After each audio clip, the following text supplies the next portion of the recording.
I think every gym beginner watching this will make optimal gains out of their workout sessions if they abide by these principles. So first, let's start with the unwritten rules of the gym. No one is laughing at you. Everybody is minding their own business and you should mind your own. Don't care about anyone's opinion about you, and just remember that everyone started somewhere. They didn't all start as professionals. Remember to always re-rack your weights. If you're not using the dumbbells anymore, just put them back from where you took them. You don't want to be that guy that leaves the dumbbells all around the floor. You always want to return them from where you got them. Do not hog a bench or a machine maybe when you're training. Remember that you're sharing the gym with other athletes too. So even if you finish a set, maybe if someone wants to jump in, you can talk with them and let them do a set after yours while you're resting. Also, it's not very appropriate to use your phone and scroll on your phone while you're on the bench. Like I said, maybe someone wants to jump in and do a set while you're resting. So definitely be aware of the environment and the people around you. After using the equipment, for example the bench, make sure you wipe it down. Maybe also you can take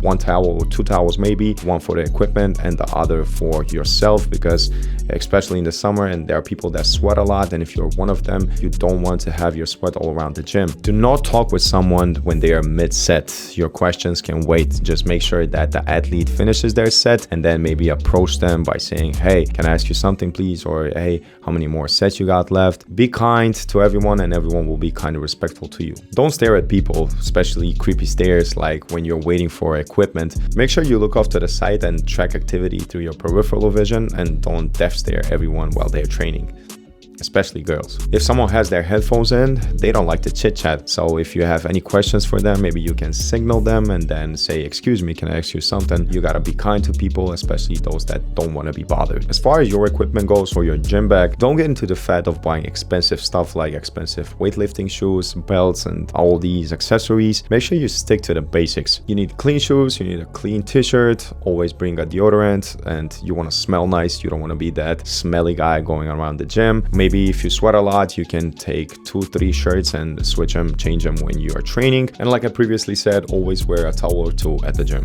Now, the second part is how to approach the gym safely and to improve your body. First and foremost, forbid ego lifting. You're in the gym to pump your muscles and not your ego. Enter the gym with one mindset, and that is to properly lift, even if it means that is with baby weights. Continuing in point 2, don't ever sacrifice the form for weight. Always learn and perfect the way a particular exercise is being done. You don't want to have your body swinging all around when you're performing bicep curls, for example. Always remember that proper form is the key. And if you want to learn the proper form for performing a deadlift, you can check out our deadlift tutorial. The most valuable piece of equipment you can have is a notebook and a pen, or maybe you can use your phone for tracking your sets, your reps, and also your weight. If you're a beginner and that will be the first 2 years of your training, make sure you stick to the compound lifts. That is the bench press, the deadlift, the squats, the overhead press, and also the pull-up. These exercises will train your body as a whole unit. They will also train your core, the stabilizers, also the agonist or the primary muscles. Also, studies show that you will get a lot of hormonal benefits by performing exercises like this. So these are your fundamentals, but also use them as your primary movements. What that means is that you start with exercises like this, and then maybe you can have additional accessories like machines or dumbbells when you finish with the big lifts. Nowadays, there are a lot of online programs, and they're not very expensive, that will help you start your journey at the gym. They can tell you all about the rep scheme, the set scheme, the tempos, the rest intervals, also the intensity or the weight that you are using. In case you're not able to do this, there are a lot of different ways that you can start. You can try to experiment with yourself. You can maybe try with 4 times per week where you do push, pull legs, and then the 4th day will be full body day where you will target the muscles for the 2nd time of the week, which research suggests that is the best way for a muscle to grow. Or if you have time for 3 times per week, you can perform 3 full body days, which will also have a lot of great benefits for you, because as you're starting up, you will have the chance to learn these proper movements and you will build a lot of muscle, trust me, by performing the big lifts and then some accessories. 3 times per week is a great way to start. And eventually, as you progress and you see that you can do more, you want to do more, you can try 4 times per week and eventually get to hitting your muscle twice a week. Learning the form of these compound exercises will definitely not be easy, but you don't want to rush to the process, and we try to progress slowly by adding small small increments, and make sure you film yourself to check out your form, because you want to have the proper form, especially in these big lifts. If sometimes, for instance, you feel some pain or some clicking, maybe you can stop the movement or change the exercise, because overuse sometimes can definitely happen if we didn't have the proper progression, the proper adaptation. Injuries, small injuries like this can definitely happen. It's probably nothing serious. Don't be afraid. Maybe you can take a couple days off. You can, like I said, change up exercises and then start slowly by doing pain-free movements, and then add some more progressive overload, whether that is by adding weights or maybe progressing to a more difficult exercise. One thing you should definitely do, maybe to avoid these kind of things, is to have a deload week, because sometimes you put a lot of stress on your body week in and week out, and then maybe after the, let's say, 8 weeks of hard training, you can take week 9 not completely off. You still train, but you lower the intensity and the volume. For example, that will be performing an exercise with 75% of your 1 rep max. And if you don't know what that is, 100% of your 1 rep max is a lift that you can perform for 1 repetition. For example, maybe I can back squat 100 kilos for 1, but I can't do it for 2, and that is my 1 rep max. Now 65% of that is 65 kilos, but let's say that you can squat 80 kilos for 1 rep, performing 8 to 12 reps with 50 something kilos, let's say 58 kilos, but perform it with controlled tempo, slowly, don't rush, and make sure that you're not exhausted when you finish the set. Like we said, this is a deload week. We maintain the work. We don't want to rest totally. And last but not least, don't compare yourself to others. Maybe someone will get to that 100 kilo bench press faster than you, but make sure that you follow your form. Film yourself, like we previously said. If you have crappy form and you perform a movement, maybe instantly you will not get injured, but eventually in the near future, an injury can happen because of overcompensating. So make sure you have proper form, small increments, don't compare yourself to others. These tips will get you going and get you back in the gym if you stay consistent. But there's one crucial component that if you don't follow, you won't see much progress. And that one component is nutrition. So in the next video, we will talk about nutrition. Make sure you subscribe, and we'll see you in the next one.